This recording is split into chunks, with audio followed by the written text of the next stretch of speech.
രാഹുൽ മങ്കൂട്ടത്തിൽ ഗർഭചിത്രത്തിന് യുവതിയെ നിർബന്ധിക്കുന്നതും അസഭ്യം പറയുന്നതുമായിട്ടുള്ള ഫോൺ സംഭാഷണമാണ് പുറത്തുവന്നത്. നമുക്ക് കുഞ്ഞു വേണമെന്നാണ് രാഹുൽ പെൺകുട്ടിയോട് വാട്സപ്പിലൂടെ ആവശ്യപ്പെടുന്നത്. എനിക്ക് നിന്നെ ഗർഭിണിയാക്കണമെന്നും രാഹുൽ നിർബന്ധിക്കുന്നുണ്ട്.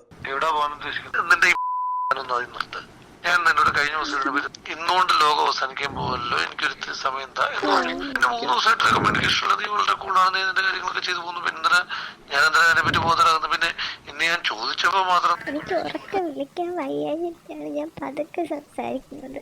എനിക്ക് ഒരുപാട് ആരോഗ്യ പ്രശ്നങ്ങളുണ്ട്. ഭക്ഷണം കഴിക്കാൻ പറ്റുന്നില്ല മര്യാദയ്ക്ക്. എന്താ പറയാ, സ്മെല്ലൊന്നും എനിക്ക് അത്രയ്ക്ക് പിടിക്കുന്നില്ല.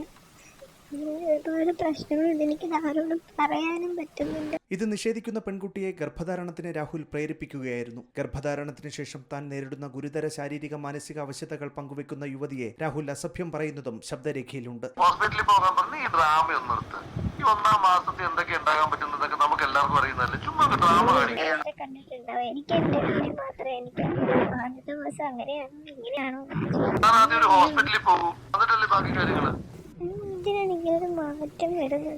ഇത് ആരുടെ പ്ലാനാണ്? എന്റെ പ്ലാനാണോ? എന്റെ പ്ലാനാണോ? ആർക്കാണ് കുഞ്ഞിനെ വേണമെന്ന് പറഞ്ഞുകൊണ്ടിരുന്നത്? ഞാനാണോ? അതിനിടെ ലൈംഗികാരോപണത്തിൽ നടപടി നേരിട്ട് യൂത്ത് കോൺഗ്രസ് അധ്യക്ഷ സ്ഥാനമടക്കം രാജിവെക്കേണ്ടി വന്നതിന് പിന്നാലെയാണ് രാഹുലിന് കുരുക്കായി വീണ്ടും ശബ്ദരേഖ പുറത്തു വന്നത്. എന്നാൽ നിയമവിരുദ്ധമായി താൻ ഒന്നും ചെയ്തിട്ടില്ലെന്നും അന്വേഷണവുമായി സഹകരിക്കുമെന്നും രാഹുൽ മങ്കൂട്ടത്തിൽ പ്രതികരിച്ചു. തീർച്ചയായിട്ടും ഞാൻ പറഞ്ഞല്ലോ, ഈ രാജ്യത്ത് നടക്കുന്ന ഏതൊരു അന്വേഷണത്തോടും വളരെ പോസിറ്റീവായി തന്നെ ഞാൻ സഹകരിക്കും. ആ അന്വേഷണം മുന്നോട്ട് പോകട്ടെ. ആ അന്വേഷണം മുന്നോട്ട് പോയതിനു ശേഷം എനിക്ക് പ്രൂവ് ചെയ്യാനുള്ള എന്റെ നിരപരാധിത്വം ഉണ്ടല്ലോ, എന്റെ നിരപരാധിത്വം, ഈ രാജ്യത്തെ ഏതെങ്കിലും ഒരു നിയമത്തിന് വിരുദ്ധമായി ഞാനൊരു പ്രവൃത്തിയും ചെയ്തിട്ടില്ല എന്ന് ഉത്തമമായ വിശ്വാസമുള്ള ഒരു പൗരൻ എന്ന നിലയിൽ ഞാൻ ആവർത്തിക്കുന്നു. ഞാൻ നിയമപരമായി പോരാട്ടം നടത്തും ഈ വിഷയവുമായി ബന്ധപ്പെട്ട്.